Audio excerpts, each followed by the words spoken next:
Assalamualaikum warahmatullahi wabarakatuh. Saya Izzam Farah Latifah. Di sini saya akan menjelaskan sedikit mengenai peluang usaha dengan model kanvas. Yang pertama, saya akan menjelaskan poin mengenai apa itu peluang usaha.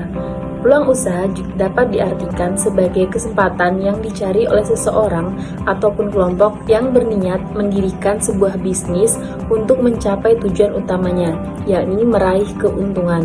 Dari peluang usaha ini, pebisnis akan yakin dengan ide bisnis yang mereka pilih. Poin yang selanjutnya yaitu ide usaha. Pengertian ide bisnis menurut Aries adalah respon seseorang, banyak orang, atau suatu organisasi untuk memecahkan masalah yang teridentifikasi atau untuk memenuhi kebutuhan di suatu lingkungan, pasar maupun masyarakat.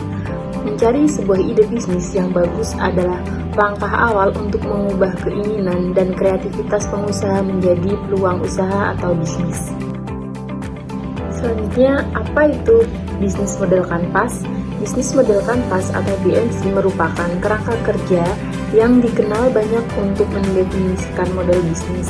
BMC disusun dengan tujuan untuk menjelaskan, menilai, memvisualisasikan, serta mengubah model bisnis sehingga kinerja yang dihasilkan oleh pebisnis lebih maksimal. Dalam bisnis model kanvas terdapat 9 elemen, yaitu ada key partners, key activities, key research, cost structure, channel, customer relationship, customer segment, value propositions, dan revenue stream. 9 elemen penting dalam BMC. Customer segment. Elemen ini mengidentifikasi kelompok, target pelanggan atau segmen pasar yang akan dilayani oleh bisnis. Customer segment melibatkan pemahaman tentang kebutuhan, karakteristik, dan preferensi pelanggan potensial yang akan menjadi fokus bisnis. Yang kedua, ada elemen value propositions. Elemen ini menjelaskan nilai atau manfaat unik yang ditawarkan kepada pelanggan dan potensi pengembangan di masa depan. Dan juga ada customer relationship, yaitu bagaimana cara menjaga hubungan dengan customer. Elemen selanjutnya yaitu ada channels.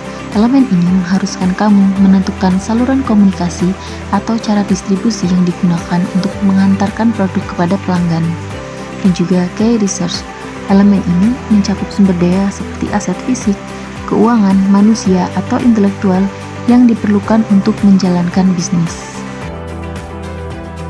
Elemen yang keenam yaitu ada key activities.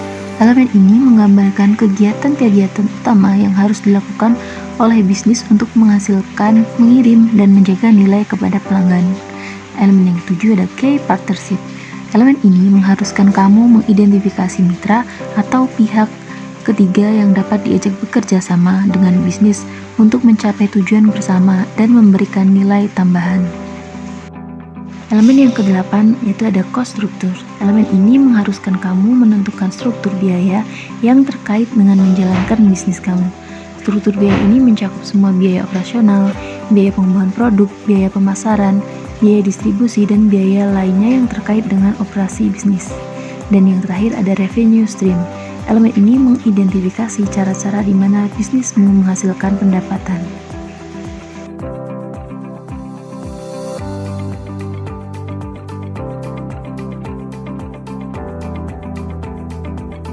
Nah, ini merupakan contoh bisnis model kanvas.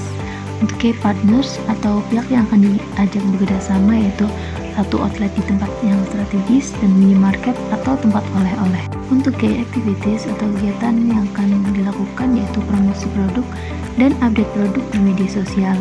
Kedua, menggunakan bahan pokok kualitas baik. Untuk key research, terdapat alat pengolahan standar makanan dan mempunyai akun sosial media yang aktif. Untuk value propositions, ada harga terjangkau berbagai macam varian, menggunakan merek dan logo yang mudah diingat, halal, praktis, dan melestarikan makanan tradisional. Untuk customer relationship, memberikan diskon di hari besar, memberikan gift, dan channel, yaitu ada sosial media dan reseller.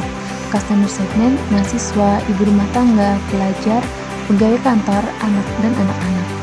Cost struktur atau struktur biaya itu ada biaya bahan pokok produk, kuota internet, biaya kemasan, biaya pembuatan produk, dan biaya promosi. Dan yang terakhir ada revenue stream atau sumber pendapatan. Yang pertama dari keuntungan penjualan produk kentang, 2 keuntungan produk keripik singkong, dan 3 keuntungan penjualan asinan Betawi.